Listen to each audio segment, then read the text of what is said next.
Hey everyone, thanks for joining this Teach Math with Me video.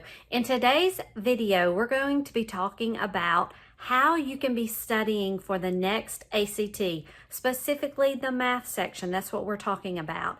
And in this video, I'm going to give you 3 areas that you should really focus on, especially when you only have a couple of weeks to go before the big test.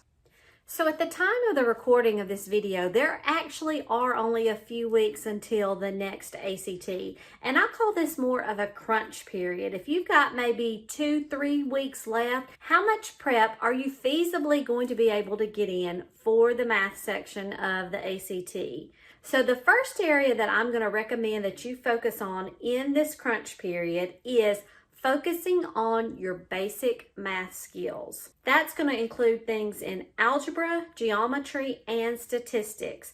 Those are just 3 of the 6 areas that are focused on the ACT, but if you'll focus on those in these next couple of weeks and get really good at that, you're going to probably be able to do well on the test. Now, the specific things that I mean for algebra, geometry, and statistics, I can't go into all the details right here, but if you'll take a look at my website on teachmathwithme.com, I'm going to have a blog post that's related to this video there, and I'll give you a little bit more details about the skills that I'm talking about.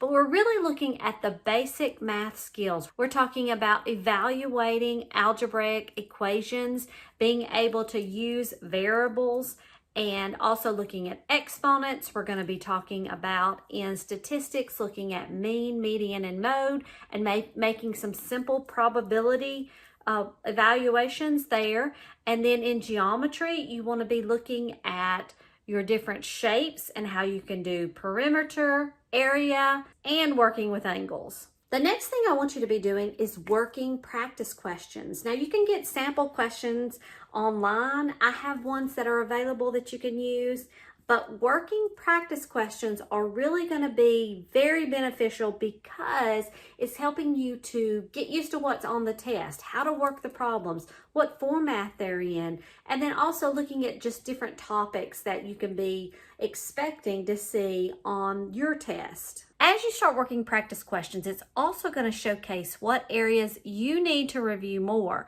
So it's great for working and getting the correct answer, but it's also going to highlight those areas that you need to put a little more work into. The third area I want you to focus on is being consistent.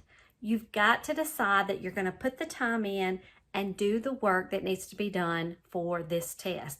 You're down to just a couple of weeks, actually a couple of days when you start counting. So be consistent.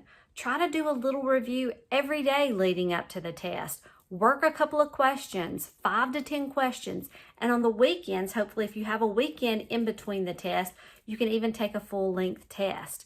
But being consistent is huge. You're going to see the difference when you start working them, becoming more familiar with questions. So make sure you do basic reviews, you're working practice questions, and you're being consistent. Join me at teachmathwithme.com for more reviews and other tips for taking the math section of the ACT.